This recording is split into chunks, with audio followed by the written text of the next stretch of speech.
हाँ? चलो जी सर, हम स्टार्ट करते हैं मेरे बच्चों। तो जीएसटी के बारे में हम डिस्कशन करेंगे। तो अगर हम सिंपल सी बात करते हैं तो जीएसटी की फुल फॉर्म की बात करते हैं तो थोड़ा सा आप एडजस्ट कर लेना, इस वाले पेज पे बस ऐसी है।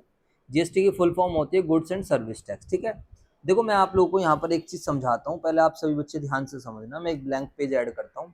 जैसे कि हमारी पार्टी है, हम लोग काम कर रहे हैं, कहाँ पर काम कर रहे हैं? दिल्ली में, ठीक है मेरे बच्चों बताओ।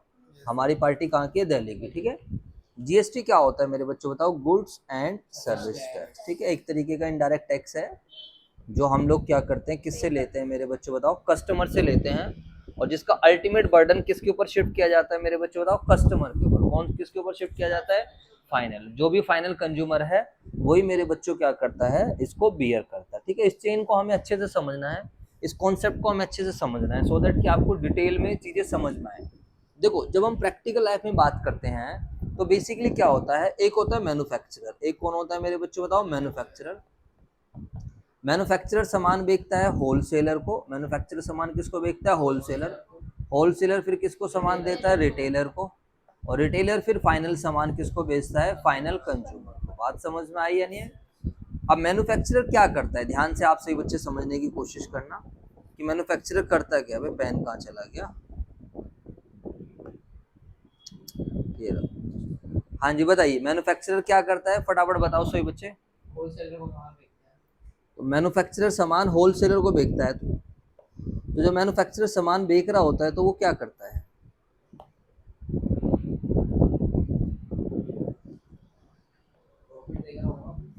तो मैन्युफैक्चरर कहीं से रॉ मटेरियल खरीद के लाता है, बोलो हाँ या ना। रॉ मटेरियल की प्रोसेसिंग करता है, फिनिश प्रोडक्ट क्या करता है? मैन्युफैक्चरर बनाता है। और बनाकर देन वो क्या करता है मेरे बच्चों? सामान बेचता है। अब जब वो रॉ मटेरियल खरीद के ला रहा है तो उस पर भी वो टैक्स पे करता है। समझ में आया नहीं है? एक्चुअली वो जीएसटी पे करता है, जो भी है इनपुट टैक्स। जब कभी भी हम गुड्स को परचेज करते हैं, ध्यान से समझना, हम लोग एक पार्टी है, कोई भी बिजनेस है, मान लेते हैं हमारा बिजनेस है, या हम एक स्टेशनरी की बात कर लेते हैं, संजय स्टेशनरी की बात कर लेते हैं। तो अगर हम कुछ भी परचेज करते वक्त हम टैक्स पे करते हैं तो उसको बेसिकली हम बोलते हैं इनपुट टैक्स। क्या बोलते हैं हम उसको? इनपुट। और जब हम सामान आगे सेल करते हैं तो सेल करते वक्त जो हम टैक्स पे करते हैं या टैक्स जो भी हम कलेक्ट करते हैं उसको हम क्या बोलते हैं? Output tax.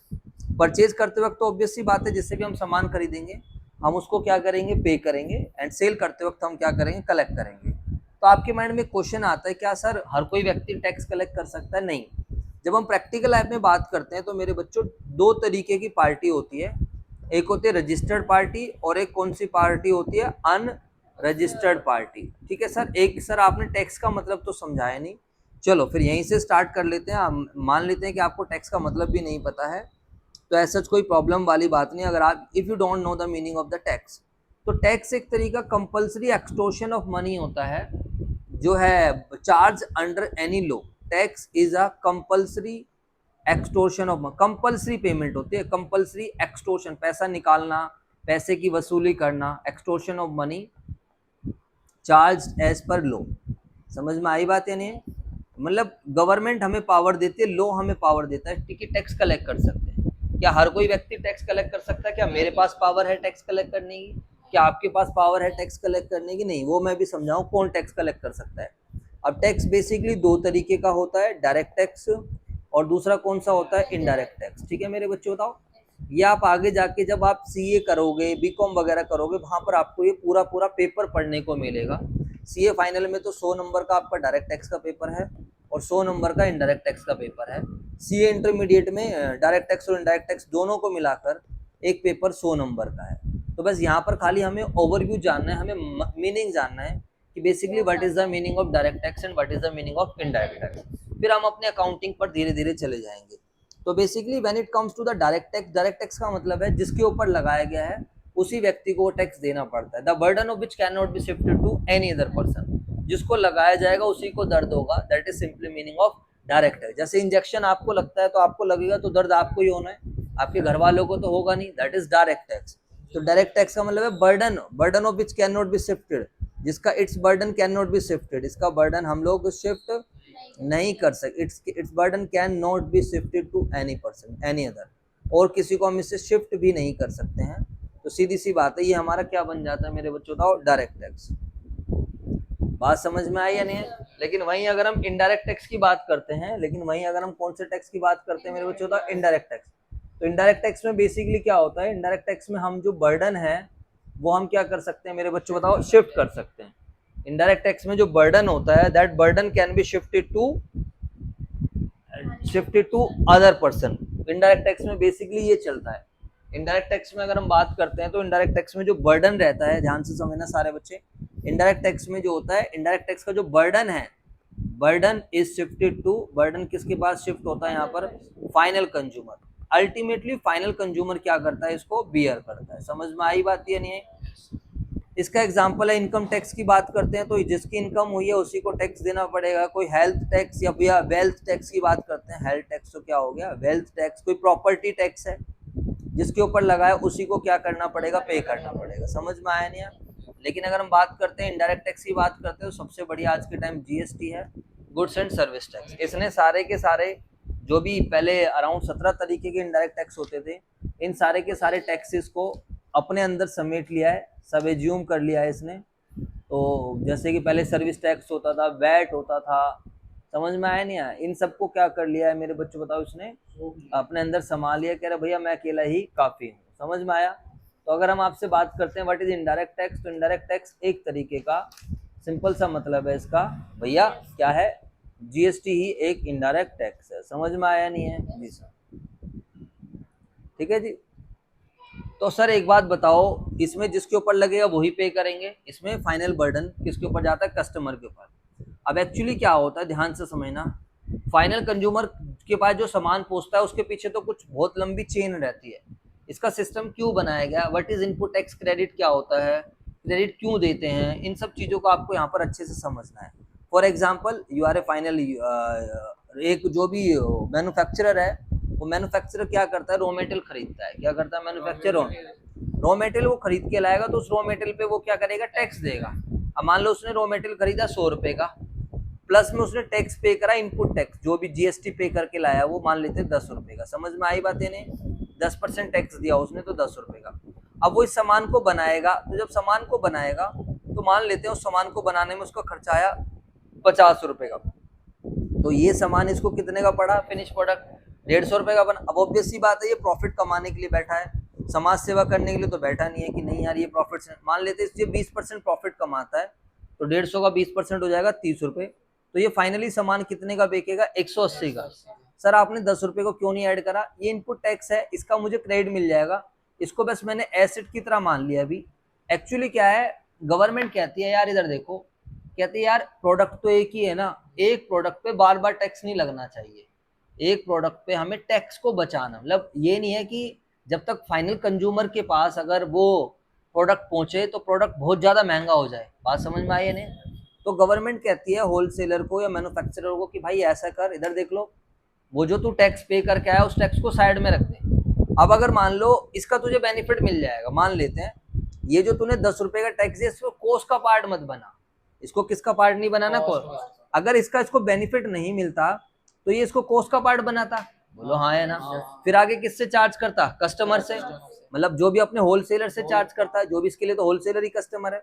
तो गवर्नमेंट ने इसको बोला तू टेंशन मत ले, जो तूने इनपुट पे टैक्स दिया है ना, जो तूने किस पे टैक्स दिया है, इनपुट पे, क्योंकि तू सामान को आगे भेजेगा, तो ये तेरा टैक्स नहीं, ये तेरी जेब से जा ही नहीं रहा, ये बस तूने पे करा है, ये बस इसको तू बस पे करके साइड में रखा रहा है। अभी तेरी समझ में आ जाएगा, ये अल्टीमेट तेरा बर्डन है ही नहीं, ये अल्टीमेट पे किसको करना है मेरे बच्चों, बताओ, फाइनल कंज्यूमर। ना इसको होलसेलर पे करेगा, ना इसको रिटेलर पे करेगा, और अल्टीमेट ये बर्डन किसके पास जाएगा, फाइनल का। क्योंकि एक ही प्रोडक्ट, तो अब मान लो ये जो है यही तो एक प्रोडक्ट है, ये मैन्युफैक्चरर ने बनाया, तो मैन्युफैक्चरर से सामान किसके पास गया, होलसेलर के पास, होलसेलर से सामान किसके पास गया, रिटेलर, रिटेलर से सामान किसके पास। अबे जब प्रोडक्ट एक ही है तो एक प्रोडक्ट पे 10 बार टैक्स क्यों लेना, समझ में आया ना। तो कास्केडिंग इफेक्ट को खत्म करने के लिए, डबल टैक्सेशन इफेक्ट को खत्म करने के लिए एक्चुअली हम क्या करते हैं, जीएसटी का क्रेडिट देते हैं। समझ में आया नहीं है? तो ये जो 10 रुपए जो अलग से पड़े उसको बोलते हैं, इसका क्रेडिट मिल जाएगा। क्या मिल जाएगा, क्रेडिट। थोड़ी सी टेक्निकल चीज है बट थोड़ा समझने की बच्चों कोशिश करना, अदरवाइज तो फिर आपको ये समझ में नहीं आया। अब सर इससे क्या फायदा हुआ, इसको सामान कितने का पड़ा, इसने जो सामान आगे बेचेगा 180 का प्रॉफिट मिलाकर, अरे बोलो। अब जब ये आगे टैक्स कलेक्ट करेगा तो इसको बोलते हैं हम आउटपुट टैक्स। क्या बोलते हैं, आउटपुट टैक्स।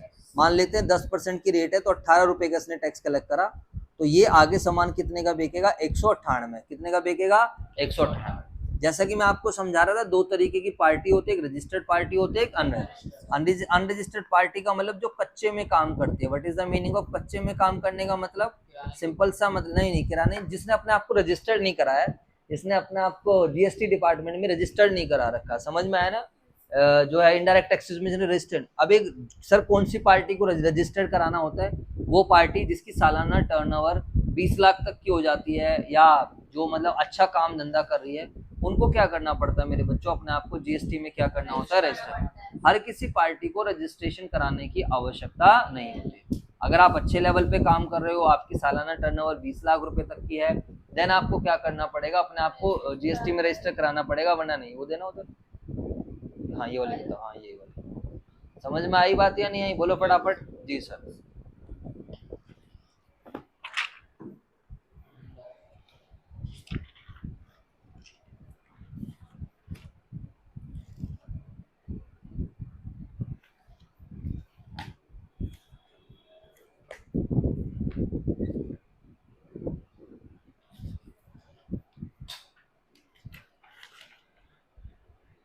ठीक है बच्चों, तो सीधी सी बात है, क्या हर किसी पार्टी को अपने आप को रजिस्ट्रेशन कराने की आवश्यकता है? नहीं, हर किसी पार्टी को रजिस्टर्ड कराने की एज सच आवश्यकता नहीं है। जो पार्टी, जो वो पार्टी, वो जिसका बिजनेस क्या होता है, साल में अगर 20 लाख से ज्यादा का हो जाता है, तो मेरे बच्चों क्या करना पड़ेगा? उसको अपने आप को रजिस्टर्ड कराना पड़ेगा। समझ में आई बात या नहीं आई? जी सर।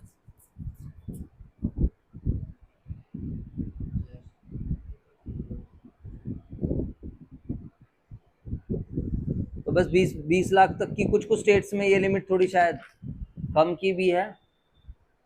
चलो सर, हमारे लिए इतना काफी है, कोई इतनी टेंशन वाली बात नहीं है। जैसे आपकी 20 लाख की लिमिट क्रॉस हो जाती है, तो आपको विद इन 30 डेज के अंदर अपने आप को क्या करना पड़ता है? रजिस्टर। तो खाली रजिस्टर्ड पार्टी के पास ही खाली राइट आता है कि वो क्या कर सकती है? टैक्स ले सकती है, जीएसटी ले सकती है। रजिस्टर्ड पार्टी का अपना एक जीएसटी नंबर मिल जाएगा उसको, गवर्नमेंट डिपार्टमेंट, जो भी जीएसटी डिपार्टमेंट है वो इशू करेगा, एंड उसके आधार पे फिर क्या करेगा? वो जीएसटी के बिल बनाएगी, और वो आगे क्या कर सकते हैं? टैक्स का चार्ज। जैसे कि आप विशाल मेगा मार्ट में जाओगे, किसी अच्छे रेस्टोरेंट, इवन आप जयश्री पे भी जाओगे, तो आप देखना उनके बिल पे क्या लिखा रहता है? जीएसटी नंबर लिखा रहता है। लेकिन जो पार्टी कच्चे में काम करती है, लाइक आसपास की शॉप है, हलवाई की दुकान है, छोटे मोटे मेडिकल, तो वो क्या कर रहे हैं? विदाउट बिल काम कर रहे हैं, तो they do not need to charge GST. समझ में आ गई बात या नहीं आ गई? चलो सर, तो अब हम समझते हैं, ज़्यादा डीप में नहीं जाते हैं। तो सर आपने हमें एक पिक्चर क्लियर कर दी थी कि हम लोगों ने क्या करा था मेरे बच्चों? बताओ, रॉ मटेरियल से क्या बनाया? फिनिश गुड्स बनाया। यानी कि हम मैन्युफैक्चरर है, तो जब हमने रॉ मटेरियल खरीदा तो 100 रुपए का खरीदा, उस पर हम जीएसटी देकर आए थे, उसको हमने साइड में रख लिया, उसको भी एसेट की तरह मानते हैं। फिर हम लोगों ने जो भी प्रोसेसिंग कॉस्ट लगाई, इस पे लेबर वगैरह, रॉ मटेरियल कन्वर्जन कॉस्ट लगाई, तो अल्टीमेटली हमारा प्रोडक्ट कितने रुपए का बना? 150 रुपए का। बट ऑब्वियस सी बात है, हम इसे 150 का तो नहीं बेचेंगे, हम लोग कुछ ना कुछ प्रॉफिट्स कमाएंगे। हम प्रॉफिट कमाने के लिए बैठे हैं, 20% हमने प्रॉफिट मार्जिन रखा, तो हम, हमारे लिए जो प्रोडक्ट की सेल वैल्यू हो गई वो 180 हो गई। अब हम इस प्रोडक्ट को आगे क्या करेंगे? कस्टमर को जब बेचेंगे, जो भी हमारे लिए होलसेलर है, तो हम उससे क्या कर लेंगे? जीएसटी चार्ज कर लेंगे, क्योंकि हम एक रजिस्टर्ड पार्टी है। अब देखो, मैंने ले लिया, मान लो मैं होलसेलर हूँ, तो मैंने इसको बेच दिया, तो मैं क्या करूँ? इससे 18 रुपए ले लिए। अब टैक्स पे मेरा अधिकार नहीं होता है, टैक्स किसको देना होता है? गवर्नमेंट। अरे बोल दो यार।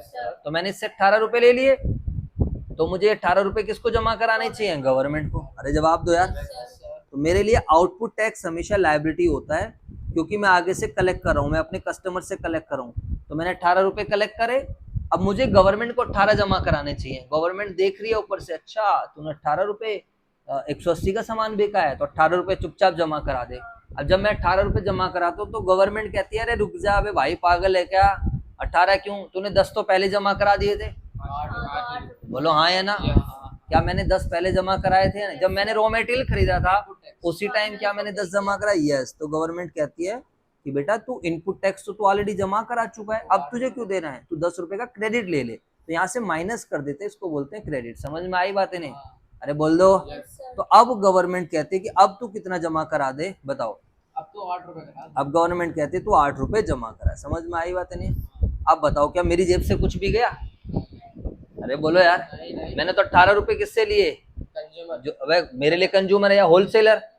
बोल दो ना भाई। Yes, sir, yes, sir. 18 रुपए लेके मैंने गवर्नमेंट को दे दी, तो मेरे ऊपर कोई बर्डन नहीं है। That is the benefit of, अगर मुझे इसका क्रेडिट नहीं मिलता तो फिर मैं इसको कितने का बना देता, जल्दी से बताओ। अगर मुझे क्रेडिट नहीं मिलता तो ये सामान पड़ जाता 110 जमा 50, जो भी 160 का, 160 पे फिर 20% प्रॉफिट, वो 192 के आसपास पड़ जाता है। अरे बोल दो यार, फिर वो महंगा महंगा होता चले जाता है। इसी को बोलते हैं क्रेडिट। अब क्या आएगी, अब बारी आएगी होलसेलर की। अब होलसेलर को भी टेंशन लेने की जरूरत नहीं है। देखो होलसेलर कहेगा अच्छा कोई बात नहीं, कोई टेंशन नहीं है, मैंने भी तो सामान खरीदा है। जब तक ये चेन आगे चलती रहेगी तब तक कोई प्रॉब्लम नहीं होगी। समझ में आया? अब बताओ सामान किसके पास आ गया, होलसेलर। होलसेलर मेरे बच्चों क्या करेगा, इसको ऊपर वाले होलसेलर क्या करेगा, फटाफट बताओ। होलसेलर के पास सामान आया, हाँ या ना बच्चों बताओ। तो होलसेलर के लिए परचेज कॉस्ट, होलसेलर को सामान कितने का पड़ा, फटाफट बताओ। होलसेलर कितने में खरीद के लाया है, 180। 100। देखते हैं, होलसेलर 180 में नहीं खरीदा, वैसे तो उसने 198 में खरीदा है। कितने में खरीदा है, 100। लेकिन होलसेलर भी निश्चित है, कहता है जी भैया मैं तो ना, दो चीज है, एक तो मुझे परचेज कॉस्ट तो पड़ी है 180 की, और मैं इनपुट टैक्स देकर आया हूँ। बोलो हाँ है ना। होलसेलर के लिए तो क्या इनपुट है, तो होलसेलर भी अपने इस इनपुट टैक्स को साइड रख लेता है, क्योंकि उसको पता है इसका भी मुझे क्या मिल जाएगा, क्रेडिट मिल जाएगा, बेनिफिट मिल जाएगा। ये एसेट है, क्योंकि गवर्नमेंट ने क्या रखा है भाई, वरना तो तुम एक ही चीज पे बार बार टैक्स लगा, टैक्स के ऊपर टैक्स लगता रहेगा। तो टैक्स के ऊपर अगर टैक्स लगेगा तो गलत बात हो जाएगी ना, फिर फाइनल कंज्यूमर तो बेचारा पिस जाएगा। अरे बोल दो यार। तो गवर्नमेंट कहती है इसको साइड करो, इनपुट टैक्स। अब तुम एक काम करो, तुम्हें इसमें जो भी अपना प्रॉफिट मार्जिन ऐड करना है, क्योंकि 180 का तो तुम बेचोगे नहीं।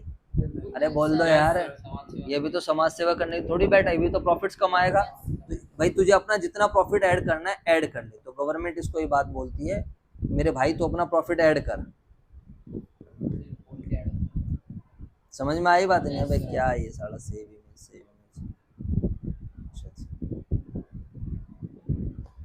तो गवर्नमेंट इसको कहती है भाई तू एक काम कर, अपना प्रॉफिट मार्जिन है क्या कर, इसमें ऐड कर। अब मान लेते हैं ये कहता है भैया मैं भी 20% प्रॉफिट कमाऊं, कितना कमाऊंगा, 20%। तो इसका कुछ खर्चा नहीं है, मान लेते हैं इसको कोई, क्योंकि इसको बनाना तो है नहीं, ऐसा कैसे आगे बेचना है। अरे बोल दो। तो 180 का 20% बनेगा 36 रुपए। तो ये सामान आगे बेचेगा 6 8 और 3 11 216। 216 तो इसके लिए सेल वैल्यू बनेगी, इसके लिए क्या बनेगी, सेल वैल्यू। ठीक है, अब इसमें क्या ऐड कर देगा, जीएसटी, जो इसके लिए आउटपुट, क्योंकि ये भी रजिस्टर्ड पार्टी आ गई। अगर ये आगे जीएसटी चार्ज नहीं करेगा तो फिर इसके लिए इसी को पे करना पड़ जाएगा फिर। हाँ, अगर ये जीएसटी का क्रेडिट तभी मिलता है जब तक आप इसको आगे शिफ्ट करते रहो, और वो भी रजिस्टर्ड पार्टी को बेको। बोलो। अब बताइए, जीएसटी आउटपुट ये कहता है जी मैं भी 10% चार्ज कर लेता हूँ 21 रुपए। तो ये आगे सामान कितने का बेचेगा, 7 3 237। समझ में आया? नेट सेल वैल्यू इतने की ले लेगा ये। इसको बोलते हैं इंक्लूडिंग जीएसटी, विद जीएसटी। ठीक है। अब ये गवर्नमेंट को अपना हिसाब देगा। अब आई बात गवर्नमेंट को टैक्स सबमिशन की बारी आई, तो ये साफ साफ बोल देगा जी देखो मैंने कलेक्ट करा इतना आउटपुट टैक्स, जी आउटपुट जीएसटी जो मैंने कलेक्ट करा है, मैंने तो 21 का कलेक्ट किया, और मैंने जब खरीदा था जी तो मैंने तो ऑलरेडी कितने का इनपुट टैक्स दे रखा है, बताओ 18 रुपए का। तो सर जी मुझे तो बस खाली आपको कितना पे करना है, समझ में आई बात। नेट जीएसटी पेबल, तो ये गवर्नमेंट को कितने पैसे दे देगा, 3। बात क्लियर हो गई बच्चों, बताओ। चलो, अब ये वाला सामान किसके पास जा चुका है, रिटेलर। तो रिटेलर के पास वैसे सामान कितने का आया, 237 का। अब रिटेलर अपना दिमाग लगाएगा, वो देखते हैं। बिल्कुल ध्यान से समझना। तो मेरे बच्चों रिटेलर क्या कहेगा, ठीक है जी मैं भी सामान खरीद के लाया हूँ, RETAIL। रिटेलर क्या करेगा मेरे बच्चों, बताओ फटाफट। लड़का ऑब्वियस सी बात है सामान खरीद के लाया, तो रिटेलर क्या करेगा, कहेगा जी मैं जो सामान खरीद के लाया हूँ उसकी परचेज कॉस्ट है, वैसे तो मुझे सामान कितने का पड़ रहा है बिना जीएसटी, ये रहा, मुझे पड़ रहा है 216 रुपए का, लेकिन 21 रुपए का मैं क्या दे रहा हूँ, जीएसटी। समझ में आया नहीं है? तो इसको भी इनपुट टैक्स की कोई टेंशन है नहीं, क्योंकि इसको भी पता है इसका क्या मिल जाएगा, क्रेडिट मिल जाएगा। अरे बोल दो यार। तो इसको ये अपना एसेट की तरह मान। अब ये कहेगा भैया मुझे भी अपना प्रॉफिट मार्जिन कमाना है, तो बताओ ये कितना प्रॉफिट कमाएगा, मान लेते हैं 20%। तो 216 का 20%, 21 का 20% आ जाएगा 42 रुपए। अरे बोल दो यार। तो 42 ऐड कर देगा। इनपुट टैक्स को तो ये साइड में रख लेंगे, भाई ये तो एसेट है, इसको तो साइड में रख लो, इसको इसका कोस्ट का पार्ट मत बनाओ, क्योंकि इसका तो मुझे बेनिफिट मिल ही जाएगा। तो मेरे बच्चों ये आगे कितने का बेचेगा, 6 और 2 8, 4 और 5 258, हाँ या ना। अब यहीं पर क्या कलेक्ट करेगा ये आउटपुट टैक्स, जिसको हम आउटपुट जीएसटी का नाम दे देंगे। और कितने प्रतिशत? 10%। तो 25 रुपये का या 26 रुपये मान लेते हैं, तो 26 रुपये कलेक्ट करेगा। तो फाइनल सामान कितने का बिका? 8,014, 5,007 हो जाएगा 284। अरे बोल दो। तो net cell value including GST इतने का ये चार्ज कर लेगा। समझ में आया नहीं है? अब ये गवर्नमेंट को जब जीएसटी पेमेंट की बारी आएगी तो ये क्या कहेगा जी देखो बात है ऐसी, मैंने तो भैया आउटपुट टैक्स जो कलेक्ट करा है वो कलेक्ट करा है 26, और जी मैं तो पहले से ही देकर आया था जी, मैंने तो पहले से इनपुट जीएसटी पे करा था जब सामान खरीदा था 21 रुपये। कितने का? 21 का। तो जी मेरी तो लायबिलिटी कितने की है? 5 रुपये की। ये पकड़ो जी 5 रुपये। बात समझ में आई या नहीं आई? तो ये सिस्टम आप लोगों का चलता रहता है। आई होप यहाँ तक आप सब बच्चों को मेरी बात समझ में आ रही होगी। अब बेचारा आ जाता है फाइनल कंज्यूमर। बेचारा क्या आ जाता है? फाइनल कंज्यूमर को तो मेरे बच्चों बताओ आगे बेचना नहीं है सामान, बोलो हाँ है ना? तो फाइनल कंज्यूमर को ये जो भी है परचेज प्राइस उसके लिए कितने का पड़ जाएगा? इंक्लूडिंग टैक्स वाला ही उसके लिए, तो उसके लिए जो सामान कितने का पड़ जाएगा? 284। इसको कोई भी टैक्स का क्रेडिट नहीं मिलेगा। तो इसने जो भी टैक्स पे करा है वही वाला टैक्स एक तरीके से गवर्नमेंट के पास चला। समझ में आ गई बात या नहीं? अब इसने कितने का टैक्स पे करा? एक तरीके से 26 रुपये का, है ना? कितने का टैक्स पे करा? 26। तो 26 रुपये का टैक्स गवर्नमेंट के पास गया है, अगर आप देखोगे स्टार्टिंग से भी चेन मिला। और जो किसने पे करा है मेरे बच्चों बताओ? Final consumer. समझ में आई बात है नहीं? एक्चुअली क्या होता है मेरे बच्चों बताओ, अब चेन ब्रेक नहीं होनी चाहिए। चेन ब्रेक हो जाएगी तो फिर क्या हो जाएगा? फिर टैक्स का क्रेडिट नहीं मिल पाएगा। देखेंगे सर, जैसे गवर्नमेंट के पास 26 का टैक्स कैसे गया, यहाँ पर जब होल मैन्युफैक्चरर ने कितने का पे करा था स्टार्टिंग में? 10 तो वो पे करके आया था। अरे बोलो यार, चलो हाँ वैसे ले देख लेते हैं इधर। तो यहाँ पर मैन्युफैक्चरर ने कितना पे करा था? भाई यार क्या ड्रामा है ये। मैन्युफैक्चरर ने यहाँ पर कितने का पे करा था? 18 का। बोलो हाँ या ना? 18 का पे करा था। उसके बाद अगर हम आगे की बात करते हैं, उसके बाद कौन था मैन्युफैक्चरर के बाद? होलसेलर ने कितने का पे करा था? 3 रुपए का, है ना? 18 और 3 21। और उसके बाद रिटेलर ने, कहाँ चला गया रिटेलर? ये रहा, रिटेलर ने 5 रुपए बस। तो अल्टीमेटली देखा जाए तो ये है, इस तरीके से जो है इन सब ने किस किस से लेके पे करा है, आगे से लेते गए और पे करते गए। समझ में आई बातें नहीं? बट अल्टीमेट जो कलेक्शन हुई है वो अल्टीमेट पेमेंट किसने करी है? कंज्यूमर। चलो जी सर, यहाँ तक की बात क्लियर हो जाती है? बोलो हाँ या ना? अब इसी की हमें एंट्रीज वगैरह समझनी है, ऐसी चीज को हमें देखना है। तो इनपुट टैक्स हमारी एसेट होती है। क्यों होती है एसेट्स? क्योंकि हमें उसका क्या मिल जाएगा? बेनिफिट मिल जाएगा। आउटपुट टैक्स हमारी क्या होती है? लायबिलिटीज पे करनी है, क्योंकि वो हमें क्या करनी है? पे करनी। तो इसीलिए कभी भी ट्रायल बैलेंस में अगर आपको इनपुट टैक्स दिख जाता है तो उसको लायबिलिटी साइड लेके जाना है बैलेंस शीट जब बनाओगे, और आउटपुट टैक्स दिख जाता है तो इसीलिए इनपुट के बैलेंस डेबिट मिलेंगे और आउटपुट के बैलेंस क्या होंगे? क्रेडिट मिलेंगे। समझ में आया थोड़ा बहुत या नहीं आया? अब हम आगे की डिस्कशन करेंगे, थोड़ा अकाउंटिंग करेंगे, थोड़ा सा समझेंगे। तो देखो, जब कभी भी हम गुड्स खरीदते हैं, तो अब हम पार्टी हैं, हमारा बिजनेस है, तो अगर हम लोग कहीं से भी सामान खरीद रहे हैं तो हम लोग क्या करेंगे? परचेजेज अकाउंट डेबिट जब हम सामान खरीद। अब देखो जीएसटी बेसिकली 3 तरीके का है यहाँ पर अगर हम बात करते हैं। एक होता है सीजीएसटी, एक क्या होता है सीजीएसटी, एक क्या होता है एसजीएसटी, और एक क्या होता है आईजीएसटी। वैसे तो एक यूटीजीएसटी भी है। वैसे तो एक क्या है मेरे बच्चों बताओ? यूटीजीएसटी। सीजीएसटी क्या होता है बच्चों बताओ? Central goods and service tax. जो किसके पास जाना है मेरे बच्चों बताओ? Central government. जो मोदी जी के पास जाएगा, सीधी सी बात करें, जो किसके खाते में जाएगा? मोदी जी के खाते में, उसको हम क्या बोलेंगे? CGST. What is SGST? SGST जो केजरीवाल जी के पास जाएगा अगर हम दिल्ली के पार्टी हैं तो। समझ में आई बातें नहीं? डिपेंड, स्टेट गवर्नमेंट के पास जाता है। किसके पास जाता है? State government. और आईजीएसटी क्या होता है? Integrated GST. What is IGST? Integrated GST कुछ नहीं है, ये सीजीएसटी और एसजीएसटी का पेस्ट है। इसमें सीजीएसटी और एसजीएसटी दोनों क्या होते हैं? मिक्सअप। वैसे जो है आईजीएसटी कुछ होता नहीं है। समझ में आ गई बातें नहीं है?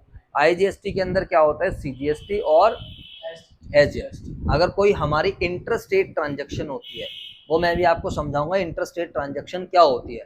लाइक मैं दिल्ली की पार्टी हूँ और मेरा सामान राजस्थान में जा रहा है, तो फिर हम किसको जो है कलेक्ट करेंगे बच्चों?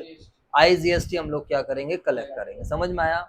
इसके बाद एक होता है UTGST। UTGST क्या होता है? Union territory GST। अरे बोल दो यार।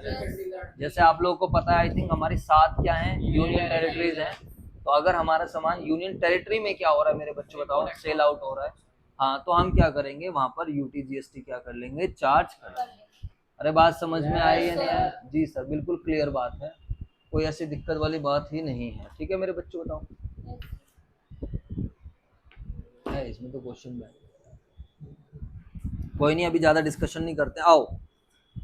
तो सर अब आप क्या समझाना चाह रहे थे? भाई चैप्टर खत्म होने वाला है, जो बेस बनाना था मैंने आपको बना दिया है। इस बात को आप सभी बच्चे ध्यान रखना, ज्यादा की हमें आवश्यकता है नहीं। बाकी सर और थोड़ा अच्छे से थ्योरी व्योरी पढ़नी होगी तो हम बुक से देख लेंगे, या मैं भी आपको सपोर्टिंग मटेरियल पढ़ा दूंगा। तो GST एक तरीके का जो है इनडायरेक्ट टैक्स है, समझ में आया? इसी को क्या बोलते हैं, इनडायरेक्ट टैक्स, क्योंकि इसका बर्डन अल्टीमेट किसके पास जा रहा है, फाइनल कंज्यूमर। समझ में आई बात या नहीं? अब देखो, हम लोग एक पार्टी हैं, लाइक फॉर एग्जांपल हमारी एक स्टेशनरी की शॉप है। तो अगर हम कहीं से सामान खरीदते हैं, अगर हम if we are purchasing any assets, और फिर परचेज करेंगे तो हम आगे क्या करेंगे, सेल भी करेंगे। तो अगर हम परचेज करते वक्त कोई भी टैक्स पे कर रहे हैं तो हमारा इनपुट टैक्स आएगा। अगर हमने कोई गुड्स खरीदे हैं तो हम क्या एंट्री बनाएंगे, परचेज अकाउंट डेबिट, हाँ या ना? और फिर हम क्या डालेंगे, input tax debit, input debit. अब देखो क्या होता है, ट्रांजेक्शन हमारे पास दो तरीके की होती है। ट्रांजेक्शन को आप समझो, एक होता है विद इन सेम स्टेट। अगर ट्रांजेक्शन मेरे बच्चों कैसे हो रही है, विद इन सेम स्टेट, अगर आप सेल परचेज करते हो, इसको बोलते हैं इंट्रा स्टेट ट्रांजेक्शन। इसको मेरे बच्चों क्या बोलते हैं, intra state. What is the meaning of intra state transaction? जब हम सेम स्टेट में, दिल्ली से सामान, आप दिल्ली की पार्टी हो, दिल्ली से सामान दिल्ली में, पंजाब की पार्टी हो, पंजाब से सामान हरियाणा की पार्टी, जब दूसरा स्टेट वगैरह चेंज नहीं होता है तो उसको हम मेरे प्यारे बच्चों प्यार से क्या बोल देते हैं, इंट्रा स्टेट। क्या बोलते हैं, इंट्रा स्टेट। एक होता है इंटर स्टेट, एक क्या होता है मेरे बच्चों बताओ, inter state. What is the meaning of inter state? हाँ, इंटर स्टेट का मतलब है, भाई रुक जा यार, तू क्यों सेव होता रहता है जबरदस्ती। What is inter state? Inter state का मतलब क्या होता है, फटाफट बताओ सारे बच्चे। आप दिल्ली से सामान कहाँ बेच रहे हो, पंजाब, पंजाब से सामान कहाँ बेच रहे हो, हरियाणा में, अलग अलग स्टेट में। समझ में आया नहीं है? जैसे इंटरनेशनल मैच होता है, एक कंट्री का मैच क्या हो रहा है, किसी दूसरी कंट्री के साथ होता है, उसको हम क्या बोलते हैं मेरे बच्चों बताओ, international match. Like for example अभी कौन सी सीरीज चल रही है, इंडिया की सीरीज किसके साथ चल रही है, पाकिस्तान के साथ। अरे बोल दो यार। लाइक आप बस अड्डे पे जाओगे तो बस अड्डा आप लोगों ने देखा होगा, उसमें देखो क्या लिखा, इंटर स्टेट बस टर्मिनल। अगली बार जब जाओगे तो पढ़ लेना, उसको पता चल जाएगा। तो इंटर स्टेट में क्या होगा, जब दिल्ली से सामान पंजाब में जा रहा है, पंजाब से हरियाणा में, तो जब कभी भी आप इंटर स्टेट ट्रांजेक्शन करोगे तो दो तरीके के टैक्स आएंगे, नहीं एक ही टैक्स आएगा। और वो कौन सा टैक्स आएगा, IGST। क्या आएगा, IGST, integrated goods and service tax. और अगर आप विद इन सेम स्टेट करोगे तो दोनों आएंगे, CGST और SGST। एक्चुअली इसका लॉजिक क्या है, जैसे हम 12% टैक्स चार्ज करते हैं तो उसमें 6%, जो 6% होता है वो होता है सेंट्रल गवर्नमेंट का, और 6% किसका होता है, स्टेट गवर्नमेंट। कुछ ऐसे काम होते हैं जो सेंट्रल गवर्नमेंट को कराने होते हैं, कुछ ऐसे काम रहते हैं जो किसको कराने होते हैं, स्टेट गवर्नमेंट। तो जो देखो गवर्नमेंट का जो मेनली रिवेन्यू होता है, वो रिवेन्यू क्या होता है बच्चों बताओ, टैक्स ही तो होता है। अब कोई भी एक भी सामान अगर दिल्ली में बिक रहा है, इधर देख लो मेरी तरफ, दिल्ली में अगर 1 रुपए का भी सामान बिक रहा है रजिस्टर्ड पार्टी से, तो उस पर जो टैक्स लिया जा रहा है, 10 रुपए का सामान है, 2 रुपए का अगर टैक्स लिया गया है, तो 1 रुपया किसके पास जाएगा, एक रुपया जाएगा सेंट्रल गवर्नमेंट, 1 रुपया किसके पास जाएगा, स्टेट के पास। समझ में आ गया नहीं आ गया? और दिल्ली से बाहर अगर सामान जा रहा है तो IGST लग जाता है। अल्टीमेट जो फाइनल स्टेट जहां पर वो क्या नाम है, बोर्न होता है, जहां पर वो यूज होता है, उसको उसका बेनिफिट मिलता है। समझ में आई बात या नहीं आई? अब अल्टीमेट वो सामान मान लो दिल्ली से पंजाब गया, पंजाब से हरियाणा चला गया, हरियाणा से यूपी चला गया, यूपी से वहां चला गया, तो जो फाइनल कंज्यूमर रहता है ना जिस स्टेट का, उसको अल्टीमेट बेनिफिट मिलता है। और IGST के अंदर भी तो क्या रहता है, IGST कुछ नहीं है, IGST एक एनवलप है, किसका एनवलप है, CGST का और SGST का। समझ में आई बात या नहीं? तो सर अब हम एंट्रीज कैसे बनाएंगे, अब आप प्लीज एंट्री बता दो। तो एंट्री बनाने के लिए फर्स्ट ऑफ ऑल आपको ये देखना है कि जो आप ट्रांजेक्शन कर रहे हो वो ट्रांजेक्शन आपकी इंटर स्टेट है या फिर इंट्रा स्टेट है। अरे बोल दो यार। अब बताओ, अगर आपकी ट्रांजेक्शन इंटर स्टेट है, ध्यान से समझ लेना, अभी क्लियर हो जाएगी बातें, फिर इससे नोट से पढ़वा दूंगा, फटाफट थ्योरी व्योरी सब खत्म हो जाएगी। देखो सब कुछ आपने कर रखा है, अब आप पार्टी हो यहाँ पर, ठीक है बच्चों, बताओ। मान लेते हैं संजय स्टेशनरी हमारी स्टेशनरी की शॉप है, तो सर ठीक है, अगर आप स्टेशनरी का सामान खरीदते हो, और हम कहाँ के हैं मेरे बच्चों, बताओ। वी आर फ्रॉम दिल्ली, तो हम लोग दिल्ली की पार्टी हैं, अब दिल्ली से ही हमने सामान खरीदा है। तो अगर ये ट्रांजेक्शन है हमारी इंट्रा स्टेट, कौन सी ट्रांजेक्शन है, इंट्रा स्टेट ट्रांजेक्शन है, परचेज की, परचेज कर रहे हैं हम लोग, तो बताइए हम क्या एंट्री बनाएंगे, purchases account debit, debit all expense and losses, बोलो हाँ या ना। उसके अलावा अगर हमें टैक्स पे करना है, वी हैव टू पे, क्योंकि ऑब्वियसली बात है रजिस्टर्ड पार्टी सामान का, तो अब हम यहाँ पर क्या एंट्री बनाएंगे, input IGST, input CGST debit and input SGST debit. समझ में, आईजीएसटी कब आएगा बताओ, जब हम दूसरे स्टेट से क्या कर रहे हैं, सामान खरीद रहे हैं। अरे बोल दो यार।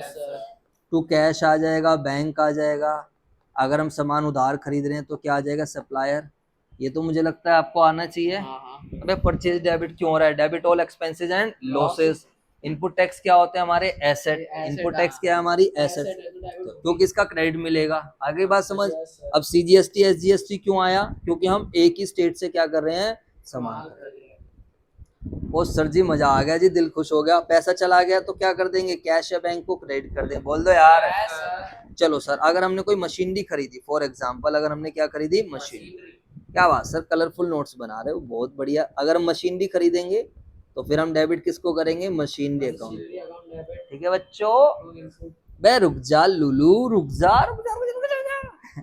तो मशीनरी अकाउंट डेबिट, इसके बाद क्या आएगा बच्चों, बता। इनपुट, क्या हम दिल्ली से ही खरीद रहे हैं, तो इनपुट सीजीएसटी डेबिट, इनपुट और एस जी आईजीएसटी। तुम्हें आईजीएसटी का बड़ा शौक चढ़ रहा है भाई साहब। Input SGST debit to cash, ठीक है जी। टू क्या आ जाएगा मेरे बच्चे, बताओ, कैश, तो कैश या बैंक या फिर सप्लायर, बोल दो यार।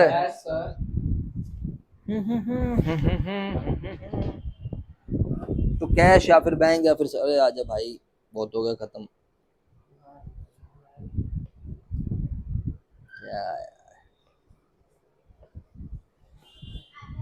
तो कैश आ जाएगा या फिर बैंक आ जाएगा या फिर सप्लायर ऑफ मशीनरी, किसी का भी नाम आ जाए। समझ में आ गई बात। अब आपने कोई भी रेंट पे करा, उस पर अगर आप टैक्स पे कर रहे हो, विद इन सेम स्टेट है, तो बस आप ध्यान रखना, जो भी आप खर्चा करोगे, जो भी आप एसेट खरीदोगे, अगर विद इन सेम स्टेट है तो ऐसे आप एंट्री बनाओगे, बोलो। और अगर डिफरेंट स्टेट से खरीद रहे हो, मान लेते हैं अगर हम सामान खरीद रहे हैं from different state, from another state, what is the meaning of another state, मान लेते हैं हम पंजाब से खरीद रहे हैं, कहाँ से खरीद रहे हैं हम, पंजाब से, तो अब हम क्या एंट्री बनाएंगे, परचेज की entry, debit all expense and losses, purchase account debit, और इस बार हम डेबिट, पहले डेबिट तो कर लो, क्या डेबिट करेंगे, इनपुट आईजीएसटी डेबिट। समझ में आ गई। टू कैश आ जाएगा, अगर पेमेंट कैश में कर रहे हैं, चेक से कर रहे हैं, ऑनलाइन बैंक से, अगर हम सप्लायर को दे रहे हैं तो सप्लायर। समझ में आ गई बात। तो सर ये हुआ क्या, कुछ नहीं यार, परचेज टू कैश बैंक तो पहले से आता था, बस यहाँ पर अब क्या डाल दिया, रजिस्टर्ड पार्टी। अभी तक हम अनरजिस्टर्ड पार्टी से सामान खरीदे थे, कोई टैक्स का चक्कर नहीं चला। ऐसे मशीनरी खरीदोगे तो मुझे लगता है मशीनरी को डेबिट कर दोगे, कोई एक्सपेंसेस अगर पे करोगे तो रेंट, सैलरी, इलेक्ट्रिसिटी, वो सब कर दोगे, ठीक है मेरे बच्चों। अब समझते हैं सेल की ट्रांजेक्शन। इधर देख लो, अब फटाफट सारे करा दूंगा, चैप्टर ओवर हो जाएगा। इसके बाद हम समझते हैं सेल। तो बताइए, इंट्रा स्टेट सेल कर रहे हो, व्हाट यू आर डूइंग मेरे बच्चों, बताओ। Intra state sale, what is the meaning of intra state sale, बताओ। अरे यार यही तो दिक्कत है ना, नाम पे मत जाना, नाम में ऐसा लगेगा इंट्रा में बाहर हो रहा है, इंट्रा में एक अंदर है, ऐसे नाम पे मत जाना। जैसे कि अगर बचपन में हम बात करते थे, हमारा हिंदी मीडियम था, 10th क्लास में हम पढ़ते थे, तो एक था निकट दृष्टि दोष और एक है दूर दृष्टि दोष। अब इसके नाम पे चले जाएं तो बताओ क्या मतलब है निकट दृष्टि दोष का मतलब। हाँ, निकट का मतलब पास, क्या मतलब हुआ निकट दृष्टि दोष का, दूर दूर की है, दूर का नहीं दिखता जिसमें। तो देखो निकट दृष्टि दोष में क्या होता है, हाँ बिल्कुल सही कह रहा है बच्चे, ये कंफ्यूज नहीं हो रहा। निकट दृष्टि दोष में पता है क्या होता है, निकट की वस्तुएं बिल्कुल साफ दिखती हैं, जबकि नाम पे जाए तो ऐसा लग रहा है निकट दृष्टि दोष, पास की चीजें नहीं दिख, लेकिन ऐसा नहीं है। निकट दृष्टि दोष में क्या होता है, निकट की वस्तुएं बिल्कुल सुस्पष्ट, ऐसे लिखा था मेरे को याद है अपने 10th का, बिल्कुल साफ दिखती हैं, और दूर की वस्तुएं साफ नहीं दिखती। तो इंट्रा में ऐसा लगेगा इंट्रा थोड़ा दूर है, नहीं, इंट्रा में क्या होता है, विद इन सेम स्टेट। जैसे आपने सुना हो, एक होता था इंट्रा फर्म कंपैरिजन, एक होता है inter firm comparison. But is intra firm comparison जब हम अपनी कंपैरिजन अपने साथ करते हैं। 2011 की कंपैरिजन 2012 से, 2021 की कंपैरिजन 2022, दूसरी फर्म नहीं ले रहे हम, अपनी कंपैरिजन अपने, जैसे आप अपनी कंपैरिजन अपनी 11th की कंपैरिजन 10th के साथ करो, that is known as intra intra firm अपनी कंपैरिजन किसी दूसरी फर्म के साथ, आप अपनी कंपैरिजन किसी दूसरे बच्चे के साथ करो। इसीलिए मैंने आपको एग्जांपल दिया था। आप ये मत सोचना मुझे शौक चढ़ा एग्जांपल देने का, मैंने आपको एग्जांपल इसलिए दिया था मेरे प्यारे बच्चों, वो जो अंतरराष्ट्रीय बस अड्डा का था, वो why I gave you the example, उसके पीछे यही लॉजिक था। इंटरनेशनल मैच का भी एग्जांपल दिया, इंटर स्टेट का एग्जांपल दिया, तो एक स्टेट का दूसरे स्टेट के साथ। समझ में आया? हाँ, इंटर मतलब दूसरा होगा, बिल्कुल सही। इंट्रा स्टेट में क्या हो जाएगा बताओ सारे बच्चे, विद इन सेम स्टेट। अभी भी आप गलती करोगे तो फिर आपकी मर्जी है। अब आप सेल कर रहे हो, तो सेल करोगे तो आपके पास पैसा आएगा, कैश डेबिट या फिर बैंक डेबिट, या फिर आपके डेटर बनेंगे। अरे बोल दो यार, तो कुछ भी हो सकता है, इतने तो अब आप समझदार हो ही गए हो। पैसा सेल कर रहे हो, गुड सेल कर रहे हो, तो क्या आएगा, सेल्स अकाउंट। क्या सर आप साफ साफ लिख सकते हो? अरे भाई चैलेंज मत करो आप हमें, देखो to output CGST, to output ISGST। समझ में आई? IGST यहाँ पर। मजा आया है नहीं आया बोलो? बस सर नई चीज क्या आ गई, ये जो है ये मेरे बच्चों आपके लिए लाइबिलिटी बन जाएगी। और सर अगर हम दूसरे स्टेट, अगर आप मशीनरी बेच रहे हो तो यहाँ पर मशीनरी लिख देना, बात खत्म। कर लोगे? अगर आप किसी दूसरे स्टेट में सामान बेच रहे हो, if you are selling goods to another state, उसको हम क्या बोलेंगे, inter state transaction. Inter state sale कर रहे हो तो आप क्या एंट्री बनाओगे बताओ सभी बच्चे? What general entry you will pass, cash या बैंक डेबिट? ये मेरी समझ में नहीं आता, ये सेव क्यों करने लग जाता है यार, अपने आप ही ड्रामा बेकार का। पता है, मैं तो कुछ कह भी नहीं रहा हूँ सेव करने के लिए, है ना भाई? बताओ। Cash bank debtor debit. हाँ, तो सर हम क्या एंट्री बनाएंगे? जय Shri Ram. Cash debit, bank debit, debtor debit to sale. अगर आप सेल कर रहे हो, मशीनरी बेच रहे हो, तो मशीनरी टू क्या आ जाएगा, आउटपुट IGST। बात हो गई खत्म। और आउटपुट हमें किसको देना है, गवर्नमेंट को, तो ये हमारी बन जाएगी लायबिलिटी। समझ में आया मेरे बच्चों? बताओ। इस तरीके से ट्रांजेक्शन होती। तो सर अब आप क्या बुक से पढ़ा दोगे? अरे भाई साहब मजे बांध देंगे, टेंशन मत लो अब आप लोग। तो जो मैंने बेस बनाना था बना दिया, अब मुझे बुक से पढ़ाना है। और इतने बढ़िया नोट्स हैं, इतने अच्छे नोट्स हैं। मैं इनकी इतनी तारीफ इसलिए करता हूँ क्योंकि भाई साहब जो मैं बोलता हूँ ना, वो सारी बातें इसमें लिखी हुई मिलेंगी। अभी आप देखना, जो जो मैंने आपको समझाया ना, वो सारा सब कुछ इसमें नोट्स में ऑटोमेटिकली कन्वर्ट कर देगा। और सर ये बहुत बढ़िया चीज़ें लगती हैं इसकी मुझे, काफ़ी अच्छे इन्होंने नोट्स बनाए हैं। तो अभी मैं इसको आपको एक्सप्लेन करूंगा, तो नेक्स्ट वीडियो में एक्सप्लेन करूंगा। एंट्रीज वगैरह सब कुछ दे रखी है बच्चों, बहुत बढ़िया बना रखा है कंटेंट। देख रहे हो आप लोग, इलस्ट्रेशन वगैरह पेपर में हम लोग यही कराते हैं। इवन मेरी आपको मेरी दूसरी वीडियो भी मिल जाएगी जिसमें मैंने पूरा ये करा रहा है।